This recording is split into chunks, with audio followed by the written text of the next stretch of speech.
And I'm very pleased to have in the studio with me Caitlin Sopoci-belknap. I'm saying it right, aren't I? You are saying it perfect. Great to be here. Thank you. The National Director of MoveToAmend.org. We talk about Move to Amend all the time, and Caitlin, it's so nice to have you here. MoveToAmend.org is the website, and a bunch of stuff going on with y'all, with Move to Amend. And yeah. Start out with Pledge to Amend. Thank you. Yeah. So we launched a campaign called Pledge to Amend last week. And if folks want to learn about it, you can go to movetoamend.org/pledge-amend.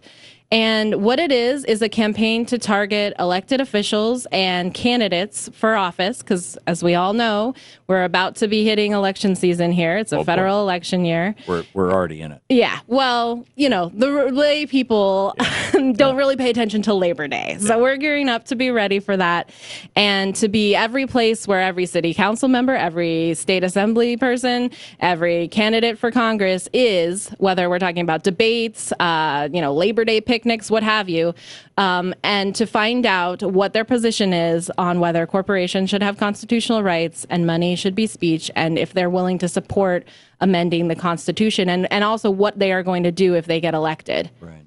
So the big question, should a corporation have the rights of, have constitutional rights, and should money be considered protected by the First Amendment? Exactly. Spending money. Exactly. And I've talked offline with Republican members of Congress, just a couple, but there's not a lot who talk to me anywhere. But every now and then, the opportunities. I'll be at a there was a reception for one of the big think tanks here in town, and there was a bunch of Republican members of Congress there, and people were just walking around, drinking wine and chatting. Mm-hmm. And you ask them, does the role of money in politics trouble you? Mm-hmm. And outside of the Darrell Isas, Darrell, he's worth $700 million. He finances his own campaign. And basically that was the essence of the Buckley case in 1976. Right. It said, we're going to outlaw all kinds of corruption, but like we did in 74, except self-corruption, right? Which is what Rick Scott did down in Florida, spent $70 million to get himself elected. But in any case, outside of that, the few really, really wealthy Republicans, or maybe even Democrats, in the House and the Senate, what I find is that virtually all of them are sick and tired of having to spend more than half of every day on the phone begging for money. Yeah, I can't imagine that it's enjoyable for them. And certainly, I think rank and file, just voting Republicans are also incredibly sick of the situation too. But, unfortunately the parties, both parties kind of are not really doing what needs to be done about it. So and we also get these half measures. It's like, we'll take away corporate personhood, but not from not-for-profit corporations because we don't want to offend the unions. Right. And I keep telling these. I had a long conversation with the legislative director for a member of Congress, and who was pushing one of these amendments that only takes it away from nonprofits. And I said, one of the largest nonprofits in the country is run by Karl Rove. I mean, are you serious? Right. Yeah. Well, we can't do this in a way that creates basically a giant loophole that renders the whole thing pointless. And that's why, Move to Amend is very clear. And we find that most people, if you just explain it for like 5 seconds about why that would be a bad idea, no one wants to make an exemption.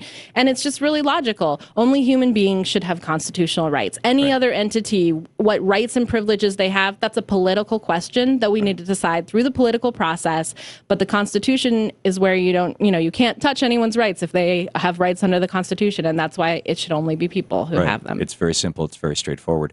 And the other point that I make, and that in fact I've made to the presidents of 2 unions who have been in favor of this, give us an exemption, is that a union is a democracy inside a kingdom, basically, a workplace. And as such, it only does what 50+% of its workers want. And therefore, even if they're forbidden from corrupting the political process with money, they can still flood the political process with human beings, which is something that a corporation will never be able to do. A PAC will never be able to do. A 401c, 501c4, or C3 will never be able to do. So unions will always have this huge advantage, even if they're right to, which was taken away first by Taft-Hartley back in 1947, and it didn't hurt them. Yeah, well, that's the other thing, is that unions have, the Supreme Court has always treated unions differently than corporations, and actually really given corporations much more of a leg up when it comes down to it. And so, yes, Citizens United kind of said they were the same. But my experience is that, more and more folks who are involved with organized labor are realizing that they're never going to be able to compete on the money side. And it really isn't to their advantage to try. And the resources would be better spent getting more people because because they can hugely compete on the people side, on the volunteer side, on the shoe leather and the street side. So let's have an amendment that says no corporation, for profit, not for profit, whatever. Okay, so the pledge to amend is basically you're asking politicians, you're doing a Grover Norquist here. Right. Yeah. We sign the pledge? Well, and we'll back it up with people. Will you sign the pledge? And there's also a voter pledge where voters can say, this is going to be a litmus test issue for me. I'm not going to vote for any state or federal candidate who doesn't pledge to support this amendment. It's time.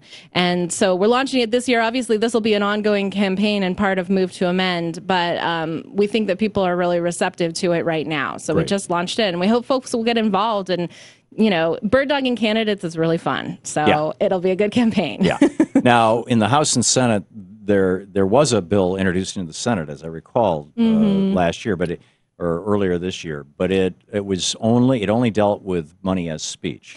Right. There's a bill, Senate Joint Resolution 19, and then there's also 119 in the House, and it only would basically, in effect, overturn Citizens United. It says the government has the authority to regulate campaign spending.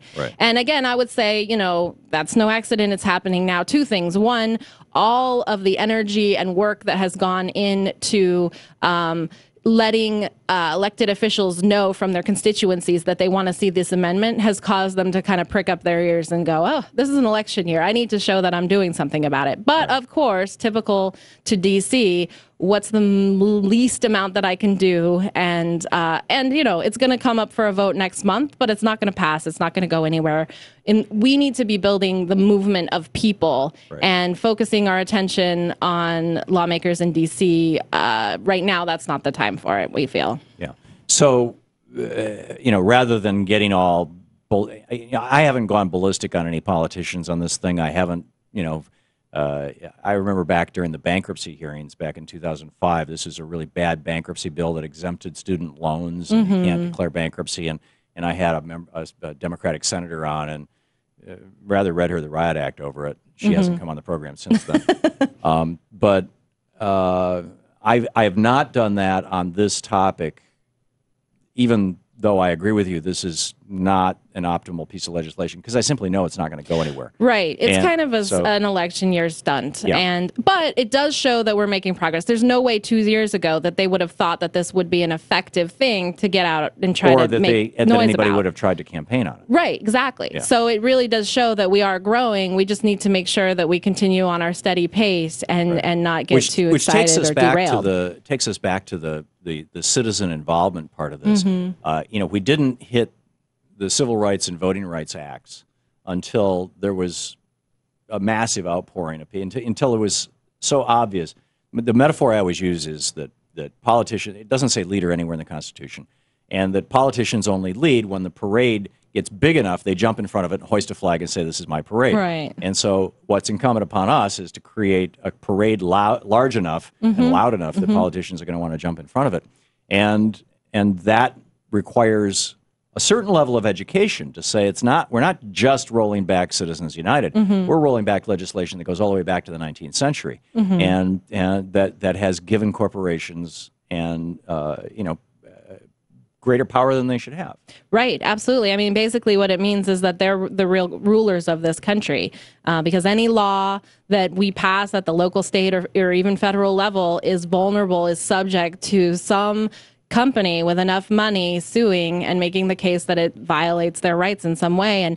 And right now we have a particularly friendly court, but as you well know, Tom, it's not just about this court. It didn't start a couple years ago. It's been going on, and so we need to use this opportunity that we have for an amendment now, where we have 80% of the public agreeing, where we have 600 communities passing resolutions calling for it, 200 communities voting for it and growing. We need to use this opportunity to push forward an amendment that is actually going to make a real difference. Right. Which means,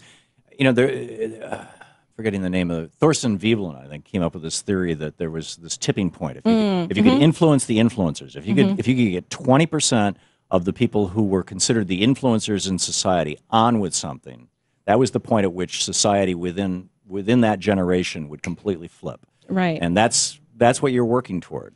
Absolutely. And many of us who are working with Move to Amend have been working for 15, 20 years. And we definitely didn't have the energy and momentum and numbers that we had as a result of Citizens United. So in many ways it was terrible, but I also feel like it made it much more clear what's going on. I remember those meetings out in California and the very first you were meeting we there, had in San Francisco.